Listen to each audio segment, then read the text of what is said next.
ஹரிநாராயண துரித நிவாரண பரமானந்த சதாசிவ சங்கர விஷ்ணு துர்க்கையே போற்றி விஷ்ணு துர்க்கையே போற்றி விஷ்ணு துர்க்கையே போற்றி. உலகெங்கிலும் வாழ்ந்து கொண்டிருக்கும் ஸ்ரீராம் ஆஸ்ட்ரோ யூடியூப் சேனல் நேயர்களுக்கு டாக்டர் சைதை ராஜாவின் அன்பான வணக்கங்கள். நாம் இப்பொழுது இந்த எபிசோடில் வார ராசி பலன்கள் ஏப்ரல் 27 முதல் மே 3ஆம் தேதி வரைக்கும் உள்ளடக்கிய நாட்களுக்கு கிரகங்கள் ஒவ்வொரு ராசிக்கும் எப்பேற்பட்ட பலனை வழங்கப் போகிறது என்பதை பார்க்க போகிறோம். அதற்கு முன் எங்களுடைய சேனலை பார்த்து கொண்டிருக்கும் அன்பர்கள் இதுவரைக்கும் சப்ஸ்கிரைப் செய்யாதவர்கள் சப்ஸ்கிரைப் செய்து கொள்ளும்படி கேட்டுக்கொள்கிறோம். ரைட் சைடில் சப்ஸ்கிரைப் இருக்கும், பெல் பட்டன் இருக்கும், ரெண்டுத்தையும் ப்ரெஸ் பண்ணிங்கன்னா அடுத்த நொடியே எங்களுடைய வீடியோ உங்களை நோக்கி வர துவங்கிவிடும். வாங்க ராசிக்குள் செல்லலாம். விருச்சிக ராசி அன்பர்களுக்கு வணக்கம். விருச்சிக ராசி காலபுருஷனுக்கு 8வது ராசி. இந்த விருச்சிக ராசிக்கு இந்த வார கிரகங்கள் நல்ல பலனை தருமா இல்லை சுமாரான பலனை தருமா? வாரம் ராசி பலன் சொல்லிகிட்ருக்கோம். ஆனால் இந்த வாரத்தில் என்ன ஒரு ஸ்பெஷல் உங்களுக்கு அப்படின்னு பார்த்தீங்கன்னா, 7ஆம் இடத்துல குரு இருக்கார். அது ஒரு பாசிட்டிவான ஒரு விஷயம். திருமண வயதில் இருக்கும் ஆண் பெண் இருபாலருக்கும் திருமணம் கைகூடி வரும். கூட்டு தொழில் சிறந்து விளங்கும். கூட்டாளிகளால் நன்மைகள் நடக்கும். இதையும் தாண்டி ராசியை குரு பார்க்கறது தெளிவான சிந்தனை, செயல்கள், எண்ணங்கள் ஏற்படும்.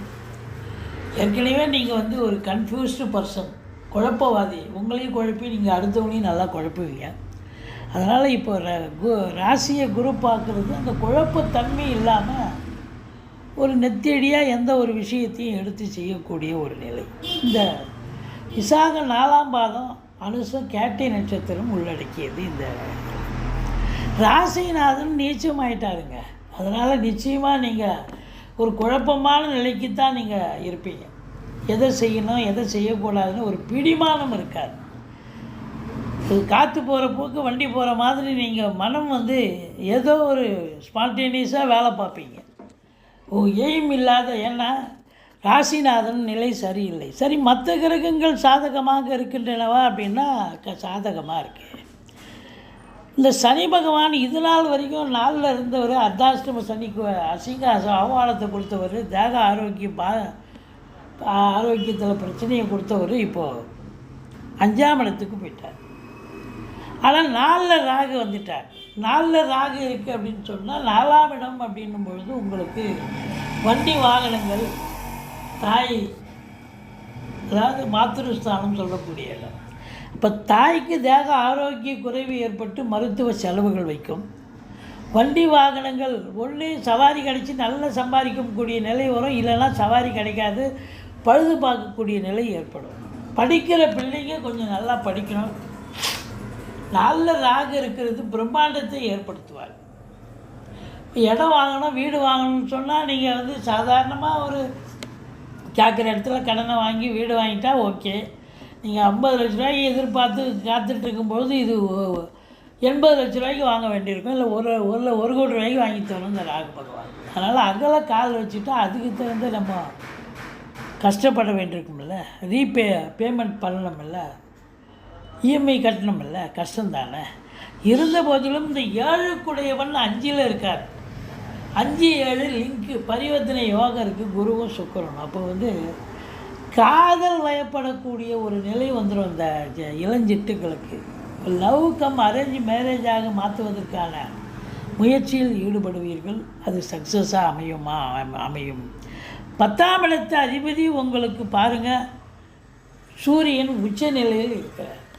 அப்போ 10க்குடையவன் உச்சம் பெறுகிறார் என்று சொன்னால் தொழிலில் ஏதோ ஒரு உச்சத்தை அடையப் போகிறீர்கள், ஒரு நல்ல நிலையை பார்க்க போகிறீர்கள் அப்படின்னு சொல்லணும். அப்போ தொழில் நல்லா போனால் அப்போ நல்ல வருமானம் கண்டிப்பாக வரும். உத்தியோகம் பார்க்குறவங்களுக்கு பதவி உயர்வு, ஊதிய உயர்வு, சலுகைகள் கிடைக்கக்கூடிய காலகட்டம்.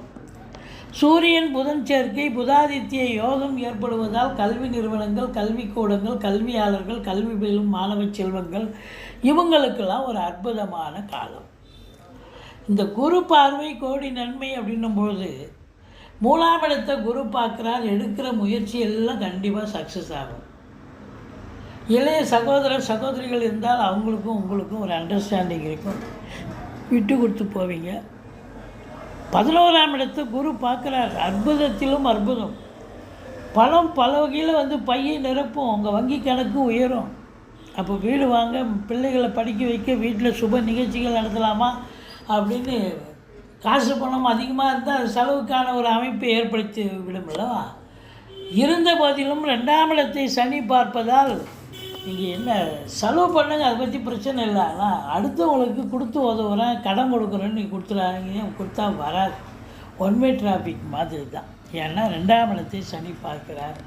கூடிய மட்டும் பேசுவதில் எச்சரிக்கை தேவை, பார்த்து பேசணும். வாக்குஸ்தானத்தை சனி பார்க்குறாருன்னு சொன்னால் வாக்கினில் ஏதாவது ஒரு பிரச்சனை வரும். இப்போ ஒரு சொற்பொழிவாளர் இருக்கார், இல்லை ஒரு அரசியல்வாதி இருக்கார், மேடை பேசும்பொழுது ஏதாவது ஒரே ஒரு வார்த்தை விட்டுட்டான்னு சொன்னால் அந்த ஒரு வார்த்தையே அவரை பூதாகாரமாக்கி அவரை ஒன்றுமில்லாமல் ஆக்கிடும். அதே போல் வழக்கறிஞருக்கும் சரி, ஆசிரியர்களுக்கும் சரி, ஜோதிடர்களுக்கும் சரி மிகுந்த எச்சரிக்கையாக இருக்கணும். 10ல் கேது இருக்குது, நல்ல ஞானகாரகம்தான், ஞானமாக தான் பேசுவீங்க.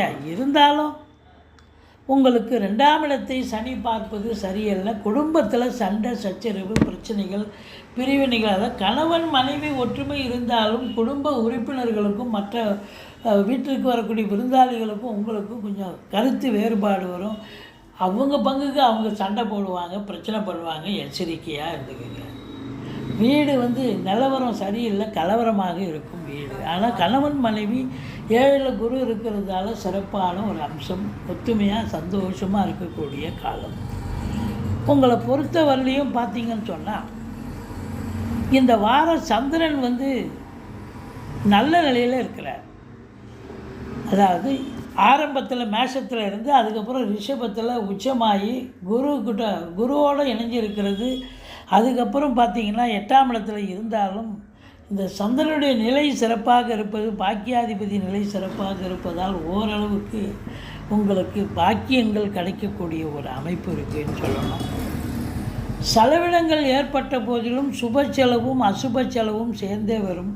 சினிமா இண்டஸ்ட்ரி, தொலைக்காட்சி இண்டஸ்ட்ரி, நீதித்துறையில் பணியாற்றுபவர்கள், மற்றபடி இந்த ராகு பார்த்திங்கன்னா கம்ப்யூட்டர், லேப்டாப், எலக்ட்ரானிக்கல் கூட்ஸ் இதெல்லாம் production and sales and service இது கம்பெனியில் பயன்படுத்துபவர்கள் இவங்களுக்கெல்லாம் கூட ஒரு அற்புதமான நேரம். மற்றபடி உங்களுக்கு நீங்கள் முருகப்பெருமானை வழிபாடு செய்து கொள்ளுங்கள், கந்த சஷ்டி கவசம் சொல்லுங்கள், வாழ்க்கை வளமோடும் நலமோடும் அமையும். இதுவரைக்கும் எங்கள் சேனலை பார்த்தமைக்கு நன்றி. எங்கள் வீடியோ பிடிச்சிருந்தால் லைக் பண்ணுங்கள், ஷேர் பண்ணுங்கள், சப்ஸ்கிரைப் பண்ணுங்கள். மறக்காமல் சப்ஸ்கிரைப் பண்ணுங்கள். நன்றி. வாழ்க வளமுடன்.